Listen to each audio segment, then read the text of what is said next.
everyone. Today I'll be doing a bit of a different video. I know that in a lot of my videos lately I've been talking about the importance of self-isolation and social distancing. And I realize that we can't do that 100% of the time. We do have to go out into the community for things like buying groceries, walking our dog, going to medical appointments and things like that. But besides practicing good hygiene, there's another thing that we can do to kind of help flatten the curve, which would be to wear a mask.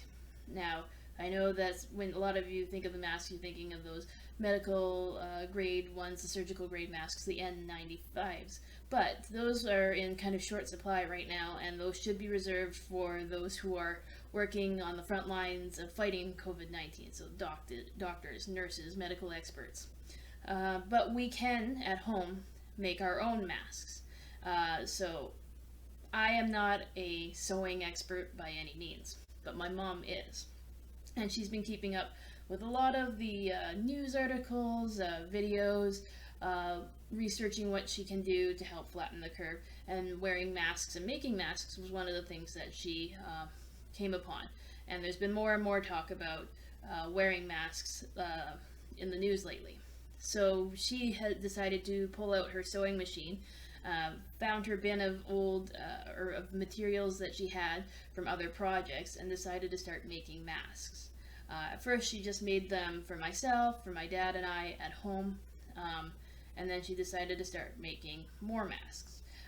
She shared with friends and with family that she was doing this, and she had interest from some of her friends who also wanted to be able to wear masks while they go out and do things.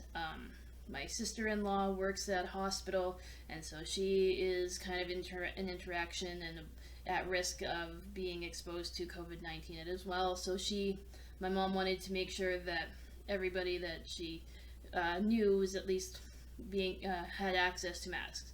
So my sister-in-law does have access, and she's okay in that way. But definitely friends and family, we wanted to make sure that they were able to get access to it as well. So my mom has, over the past week, been making masks to give to friends and to family.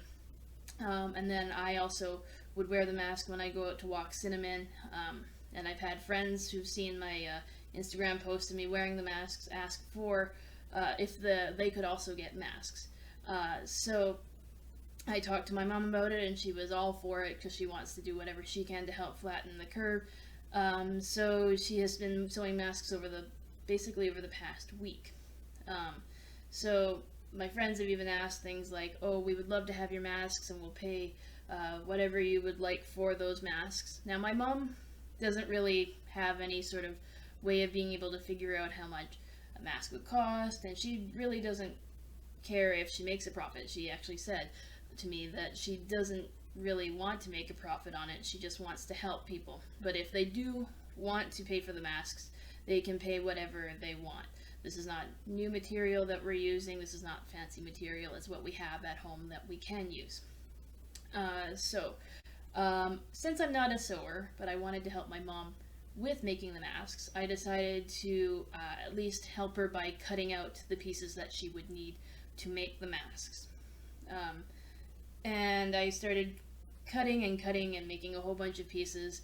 And my mom, who still works during the day and works from home, has not had that much time to make masks. She does when she has the free time. So I asked her, when you have some downtime, could I help with making the masks? Could you teach me how to sew? Because I don't know how to sew, but I also want to contribute to making the masks. So she said, sure, we can do it over the weekend. So she took the time and was able to find that she had a second sewing machine and set up the living room space so that I could at least learn how to sew kind of a basic pattern. So she had already had some masks that were kind of in the stages of being finished. So she had the face cover part here, like this, for the face, but she hadn't sewn on the elastics and the pocket for putting the wire in that goes across the bridge of your nose.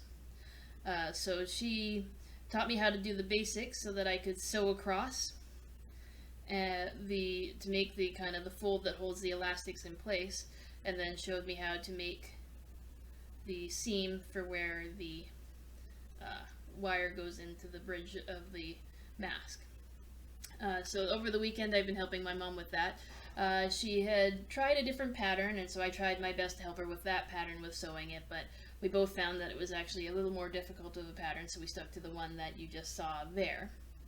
My mom also learned about a way to make masks that didn't require sewing. So for people who don't know how to sew or don't have access to a sewing machine, all you really need is an old t-shirt, which you then can cut and make into kind of a makeshift mask. So this is one that my dad asked my mom to make with a t-shirt, because he didn't want to have to keep using one of her fancy ones when walking Cinnamon. So it's actually the top of the shirt, and the neck where your head goes in is now the pocket where you can put in a filter. So even something as simple as like a paper towel, just to make it a bit easier, or to kind of filter out the air a bit more. She was able to make that. So my mom has made like a fancy seam along the end of the t-shirt, but you don't need to do that in order to wear a t-shirt mask. So it's definitely a pattern for those who don't know how to make t-shirts. It's just something that I feel is important to make. So we have been making it for friends and family, but we're not leaving it at just making for those people that we know. There are definitely medical facilities, hospitals that are looking for these homemade masks. Now, they're not for the medical professionals, because of course they'd be using things like N95s, but they are for visiting people who have been given clearance to visit patients in the hospital. They are for patients who have been given clearance to be discharged and go home, so that they can have the protective wear that they need for when they're integrating back into society.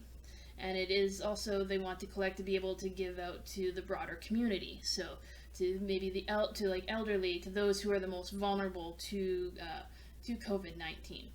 So we are working towards making more masks that we can donate. So I'm also working on trying to improve my sewing skills so that I can continue making the masks while my mom is working, and then I don't have to wait for her to get to the kind of the finished almost to the finish line for me to help kind of finish up the masks. So I do encourage you to try making make masks for yourselves and for your loved ones, as well as contributing to the community. So you'll see that in the description below I have put links for different patterns of masks that you can make, as well as video tutorials on how to make them, including the video tutorial for making the t-shirt mask. Because I really want to encourage good social distancing and keeping yourself and others safe when you're out in the community. So I think that together we can work towards flattening the curve, and I just want you to make sure that you, as they say, stay in place, keep your space, and cover your face. So with that being said, I'll see you soon. Bye.